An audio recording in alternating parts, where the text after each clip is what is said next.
بسم اللہ الرحمن الرحیم۔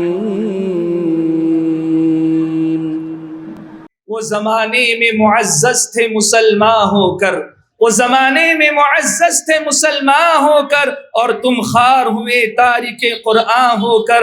زمانہ دیکھ رہا ہے مسلمانوں کی حالت، زمانہ دیکھ رہا ہے مسلمانوں کی حالت، کیا خاکی ہیں وہ کبھی جو فلک پہ تھے ستارے۔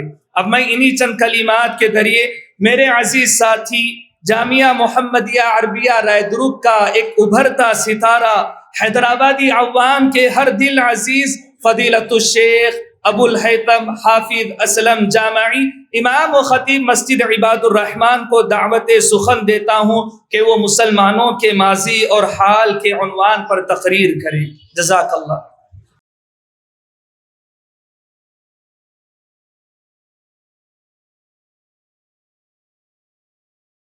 السلام علیکم ورحمۃ اللہ وبرکاتہ۔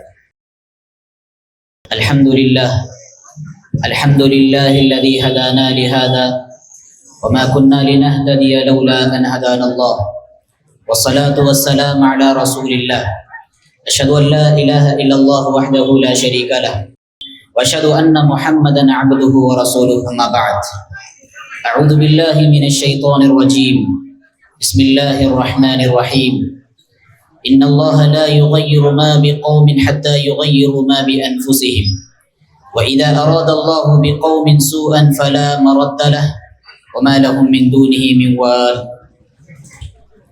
اس اجلاس کے قابل قدر صدر محترم فضیلت الشیخ شفیق عالم خان جامعی حفظہ اللہ، اسٹیج پر تشریف فرما سبھی قابل قدر معزز علماء، عمائدین شہر اور شرکاء اجلاس، آج کے اس حسین شام میں اور حسین مجلس میں مجھے آپ کے سامنے جس عنوان پر خطاب کرنا ہے وہ ہے مسلمانوں کا ماضی اور حال۔ اسی مناسبت سے میں نے آپ کے سامنے قرآن مجید کی ایک آیت تلاوت کی۔ اس آیت میں اللہ رب العالمین نے مسلمانوں کے بلکہ تمام قوموں کے عروج اور زوال کے قانون کو بیان کیا۔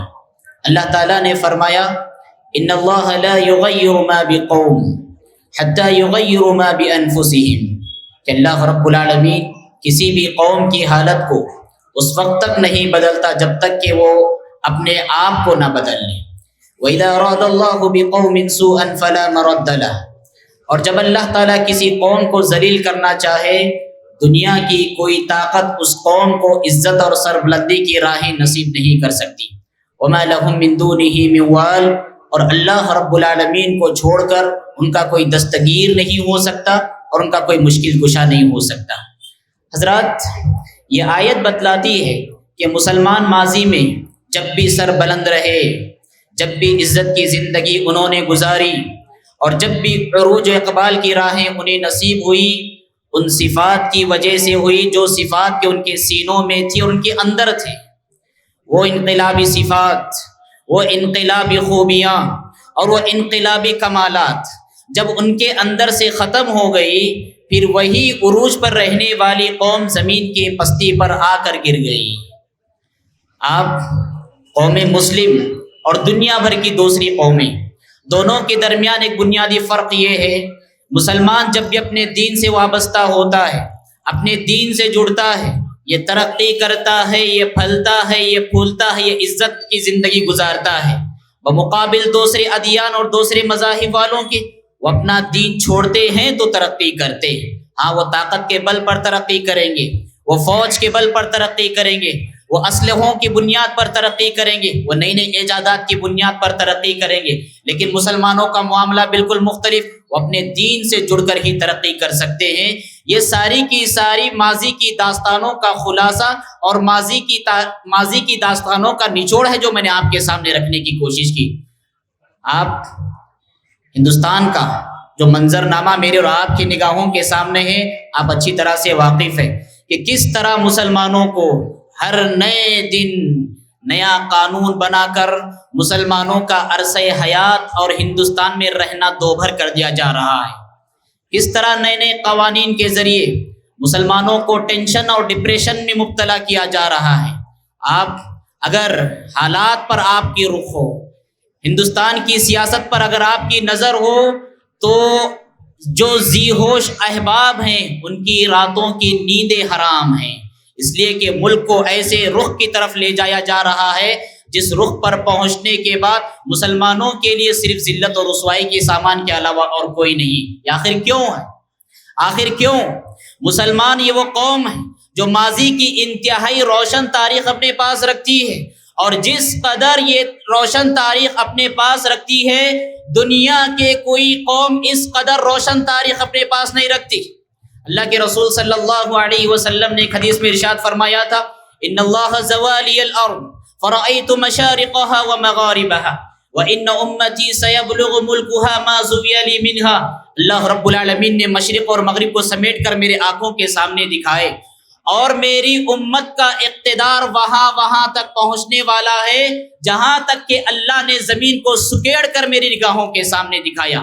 یہ پیشن گوئی تھی، یہ پیشن گوئی تھی، اور محض 50 سال سے 100 سال کی تھوڑی سی مدت میں یہ پیشن گوئی اس قدر صادق آئی، اس قدر سچی تصویر بن کر سامنے آئی کہ سبحان اللہ، عرب سے مسلمان اٹھے، وہ افریقہ تک پہنچ گئے، وہ چین تک پہنچ گئے، اور وہ ہندوستان تک آ گئے۔ جہاں بھی جاتے تھے مسلمان، وہاں کی غیر مسلم عوام اپنی زمینیں ان کے نام کرتے تھے، اپنا اقتدار ان کے ہاتھوں سونپتے تھے، اور سب سے بڑی بات اپنے غیر مسلم بادشاہوں سے غداری کر کے مسلمان بادشاہوں سے وفاداری کا دم بھرتے تھے۔ اللہ اکبر! اپنے غیر مسلم بادشاہوں سے بغاوت کرتے تھے اور اپنے ماضی کے اسلاف سے وفاداری کا دم بھرتے تھے۔ سب سے بڑی بات، محمد بن قاسم رحمۃ اللہ علیہ کی تاریخ کا یہ حوالہ آپ سب کو معلوم ہوگا کہ سندھ کے راستے سے وہ ہندوستان میں داخل ہوئے اور راجہ داہر کو اس کے انجام تک پہنچایا، اور یہاں پر 4 سالہ حکومت انہوں نے قائم کی، اور جب یہاں سے وہ جانے لگے، یہاں سے جب وہ رخصت ہونے لگے، یہاں کی غیر مسلم عوام کی زبانوں پر دعائیں تھیں، ان کی آنکھیں نم دیدہ تھیں، ان کا دل بے چین تھا، اور وہ کہہ رہے تھے، اے جانے والے مسلمان بادشاہ، تمہاری عادلانہ حکومت کے ماتحت ہم نے جیسا سکون کا سانس لیا ہے، اپنے راجہ داہر کی طویل مدتی حکومت کے دوران ویسا سکون کا سانس لینا کبھی نصیب نہ ہوا، لہٰذا جا رہے ہو تو ذرا لوٹ کر آنا، جا رہے ہو تو ذرا لوٹ کر آنا۔ آپ ہندوستان کی تاریخ کا سنہرا باب یاد رکھیں کہ یہاں کی غیر مسلم عوام نے اپنے بادشاہوں سے غداری کی، لیکن ہمارے سے وفاداری کی۔ اور گاندھی جی نے حوالہ دیتے ہوئے کہا تھا، اگر میں ہندوستانی حکمرانوں کو عدل و انصاف کے حوالے سے مشورہ پیش کرنا چاہوں گا کہ کیسی حکمرانی کرنا ہے، کیسا طرز خلافت تمہیں قائم کرنا ہے، ان کے سامنے آئیڈیل اور مثال کے طور پر میں عمر بن خطاب رضی اللہ تعالیٰ عنہ کے نمونے کو رکھنا چاہوں گا۔ الفضل ما شہدت به الاعداء، ہمارا ماضی اتنا روشن، ہمارا ماضی اتنا تابناک، ہمارے گزرے ہوئے صفحات اتنے درخشندہ تھے کہ سبحان اللہ، مسلمان تو مسلمان، غیر مسلم بھی اس کی گواہی دیا کرتے تھے۔ حضرات، اگر حکومت کی بات کریں، اگر آپ حکومت کی بات کریں، سیاست کی بات کریں، کیسا سیاسی روب مسلمانوں کا تھا۔ ایک مرتبہ حضرت امیر معاویہ رضی اللہ تعالیٰ عنہ اور حضرت علی بن ابی طالب رضی اللہ تعالیٰ عنہ، دونوں حکمرانوں کے درمیان بعض اجتہادی مسائل میں یا غلط فہمیوں کی وجہ سے جنگ ہو رہی تھی، اور اس بات کا علم ہوا روم کے بادشاہ کو۔ روم کے بادشاہ نے امیر معاویہ رضی اللہ تعالیٰ عنہ کو خط لکھا اور کہا، مجھے معلوم ہوا ہے کہ تم امیر حضرت علی بن ابی طالب رضی اللہ تعالیٰ عنہ سے جنگ کر رہے ہو، اگر تم چاہو تو میں اپنی فوج کا ایک عظیم حصہ آپ کے سپرد کرتا ہوں تاکہ آپ میری فوج کے ایک حصے کو لے کر علی بن ابی طالب سے جنگ کرو۔ حضرت امیر معاویہ رضی اللہ تعالیٰ عنہ بھڑک اٹھے۔ آپ نے دیکھا کہ ہمارے اختلافات کا ناجائز فائدہ اٹھانے کی کوشش کی جا رہی ہے، آپ نے کہا خط کا جواب دیا جائے، اور خط کے جواب کے لیے آغاز ان الفاظ میں کیا جائے، یا کلب الروم، اے رومی کتے، اللہ اکبر، اے رومی کتے، یاد رکھ اگر ہماری اختلافات کا ناجائز فائدہ تو اٹھانا چاہے گا، حضرت علی بن ابی طالب کے سپاہیوں میں سے ادنا سپاہی ہو کر میں تجھ سے جنگ کروں گا، تجھ سے قتال کروں گا۔ کیسا سیاسی روب تھا مسلمانوں کا کہ مسلمان اس اسٹیج پر قائم تھے جہاں وقت کی بڑی بڑی طاقتوں کو اس اسلوب میں خطاب کیا کرتے تھے، یا کلب الروم، سنبھل جا سدھر جا، سنبھل جا سدھر جا، اے رومی کتے، اگر ہمارے اختلافات کو تو غلط رخ دینا چاہے گا، میں تجھ سے قتال کروں گا، تجھ سے جنگ کروں گا۔ اور آج صورتحال یہ ہے، آج صورتحال ہے، پستی اور زوال کا زمانہ یہ ہے کہ سبحان اللہ، ہمارے مسلمان اور ہمارے خاص طور پر ہم اس اسٹیج پر یا پھر مسلمانوں کے پلیٹ فارم سے ٹھہر کر ہم اپنے بادشاہوں کے اور منصف پسند بادشاہوں کی، انصاف پسند جو بادشاہ ہیں، ان کا نام لینے کے لیے ہم جھجکتے ہیں۔ یہ صورتحال آج مسلمان جو انصاف پسند بادشاہ گزرے ہیں، اگر ان کی انصاف کی داستانیں ہم لوگوں کے سامنے بیان کریں، آج ہمارے جینے کے لالے پڑ جائیں گے۔ دہشت گردی سے کم اس معاملے کو تصور نہیں کیا جا رہا۔ حالات آپ اچھی طرح جانتے، یہ صورتحال ایک عروج اقبال کا وہ زمانہ اور زوال و ادبار کے زمانے سے ہم گزر رہے ہیں، جہاں ہم اپنے مسلمان بادشاہوں کا نام لینے کے لیے گھبرا رہے ہیں۔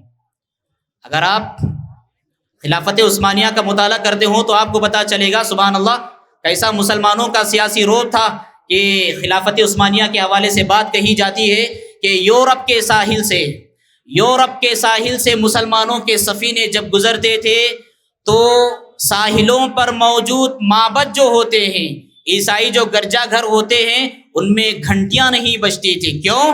اس لیے کہ وہاں کے عیسائی اور پادری اپنی سلامتی کے لیے خطرہ محسوس کرتے تھے اور کہتے تھے آج ہمارے گرجا گھر میں کوئی بھی گھنٹی نہیں بجائے گا، اس لیے کہ اس راہ سے مسلمانوں کا قافلہ گزر رہا ہے اور مسلمانوں کے سفینے گزر رہے ہیں۔ ایسا سیاسی رعب تھا مسلمانوں کا۔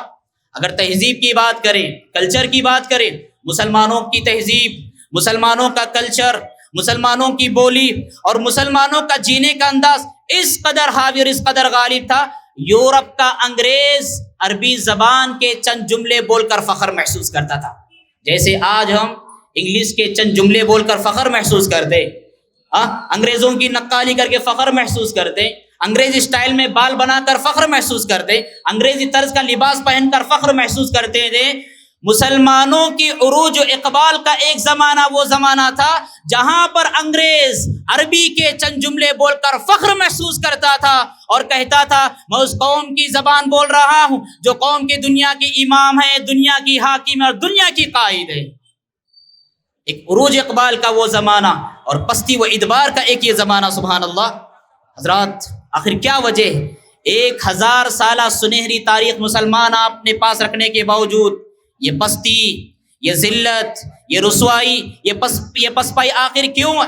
اس کا جواب اللہ کے رسول صلی اللہ علیہ وسلم نے اپنی ایک حدیث میں دیا ہے۔ آپ صلی اللہ علیہ وسلم نے ارشاد فرمایا یوشک ان تداعى علیکم الامم كما تداعى الاکلۃ الى قصعتها امن قلة یومئذ نحن یا رسول اللہ قال بل انتم یومئذ کثیر ولکنکم غثاء كغثاء السیل وَلَيَنزِعَنَّ اللَّهُ مِن صُدُورِ عَدُوِّكُمُ الْمَهَابَةَ مِنكُمْ وَلَيَقْذِفَنَّ اللَّهُ فِي قُلُوبِكُمُ الْوَهْنَ فَقَالَ قَائِلٌ يَا رَسُولَ اللَّهِ وَمَا الْوَهْنُ قَالَ حُبُّ الدُّنْيَا وَكَرَاهِيَةُ الْمَوْتِ۔ آپ صلی اللہ علیہ وسلم نے فرمایا تھا بہت جلد آنے والا ہے وہ زمانہ جہاں پر مسلمان آبادیوں پر غیر مسلم آبادیاں پل پڑیں گی، حملہ کریں گی۔ صحابہ کرام نے پوچھا اللہ کے رسول کیا تعداد کے اعتبار سے مسلمان کم ہوں گے؟ آپ صلی اللہ علیہ وسلم نے فرمایا تعداد کی بات نہیں، تعداد کے اعتبار سے مسلمان بہت زیادہ ہوں گے۔ کتنے مسلمان؟ 200 کروڑ مسلمان ہیں۔ دنیا کا 26% دنیا کی آبادی مسلمانوں کی ہے، 55 سے زائد ممالک مسلمانوں کے۔ آپ نے فرمایا تعداد کی بات نہیں، تعداد کے اعتبار سے تو مسلمان بہت زیادہ ہوں گے۔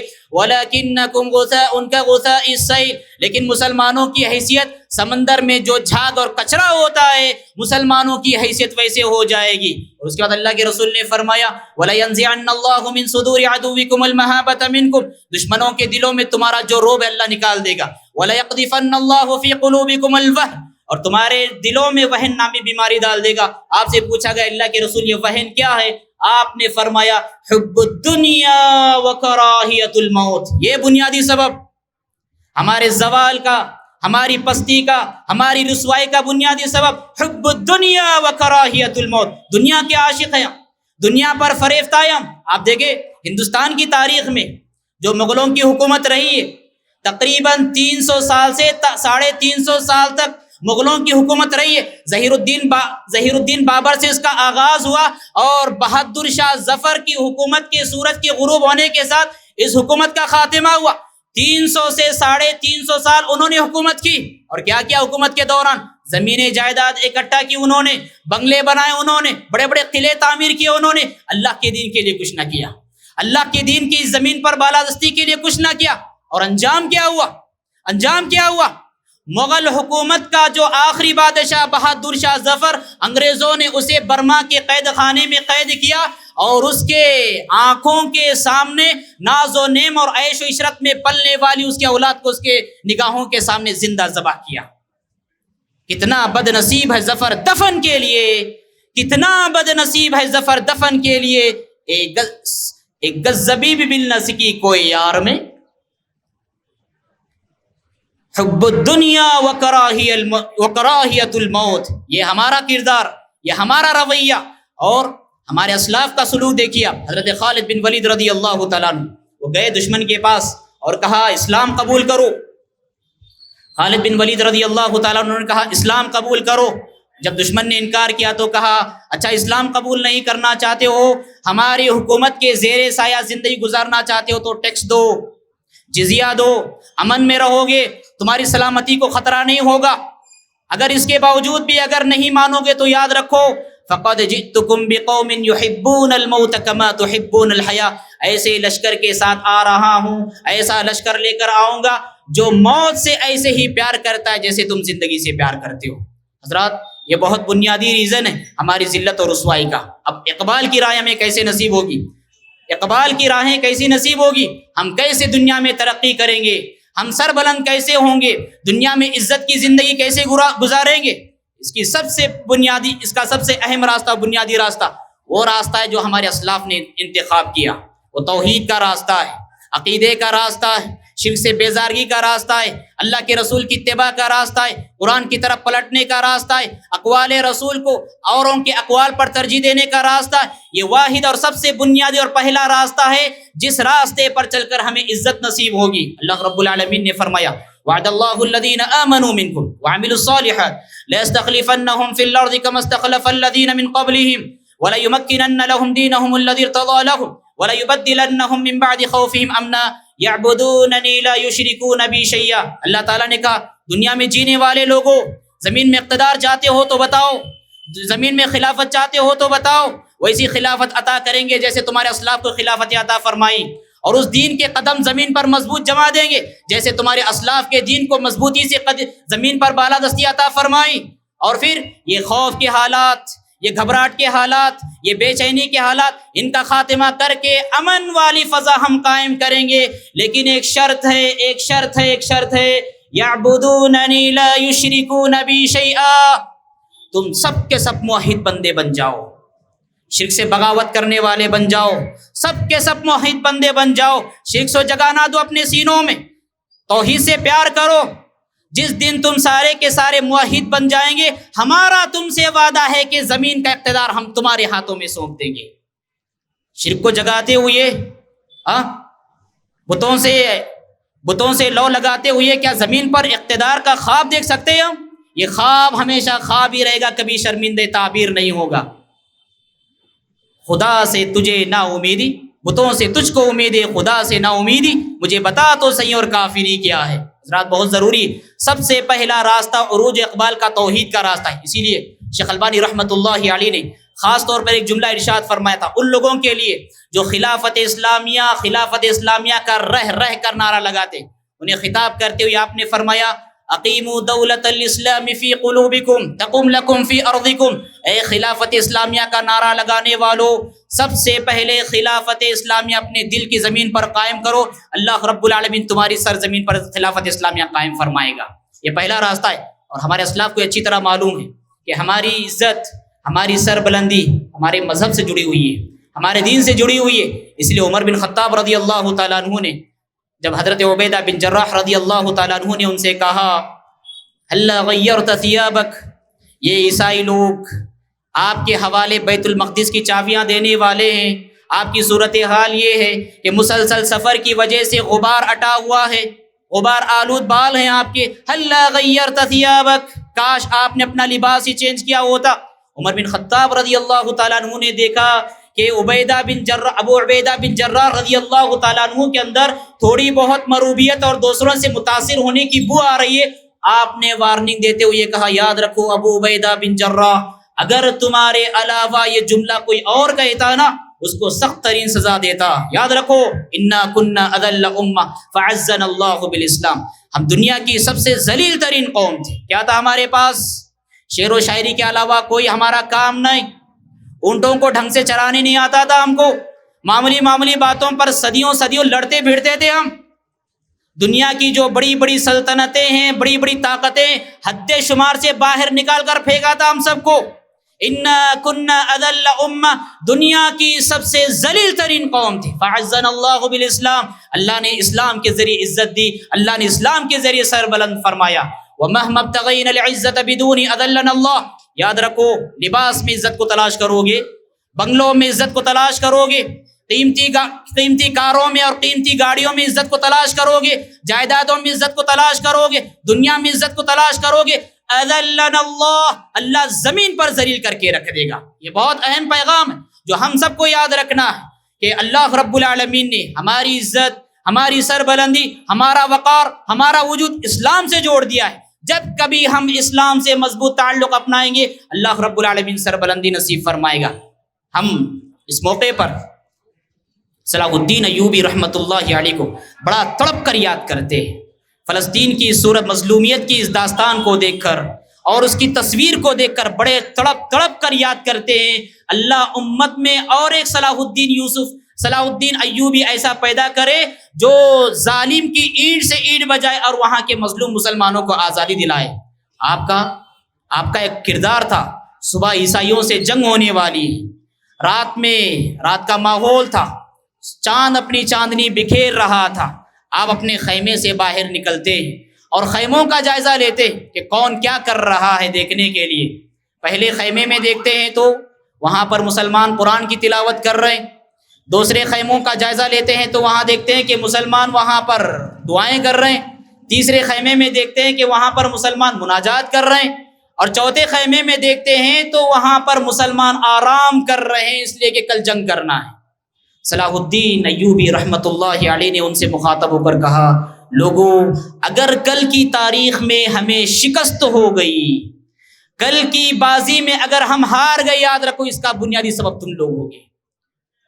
کیا پیغام ہے اس میں؟ ہمیں یہ پیغام ملتا ہے کہ جس قوم کا اللہ کے ساتھ جتنا مضبوط تعلق ہوگا وہ قوم اتنا ہی زیادہ سر بلند ہوگی. اس کے ساتھ ساتھ ہم سب کو تعلیمی میدان میں بھی خوب محنت کرنا ہے اور اس کے ساتھ ساتھ اللہ کا جو دین اللہ نے ہم کو سونپا ہے یہاں کی غیر مسلم عوام تک پہنچانا ہے اور ساتھ ہی ساتھ یہاں کے جو برادران وطن ہیں ان سے مضبوط تعلقات استوار کرنا ہے. میں اپنے وقت کے ختم ہونے کے ساتھ اپنا پیغام ختم کرتے ہوئے رب العالمین سے دعا کرتا ہوں بار الہ ہماری کھوئی ہوئی عظمت واپس ہمیں لوٹا دے, بار الہ ہم سب کو موحد بندے بنا دے, بار الہ ہم سب کے اندر اتباع سنت کا جذبہ پیدا فرمانا. اقول قولی هذا واستغفر الله لي ولكم ولسائر المسلمين فاستغفروه انه هو الغفور الرحيم.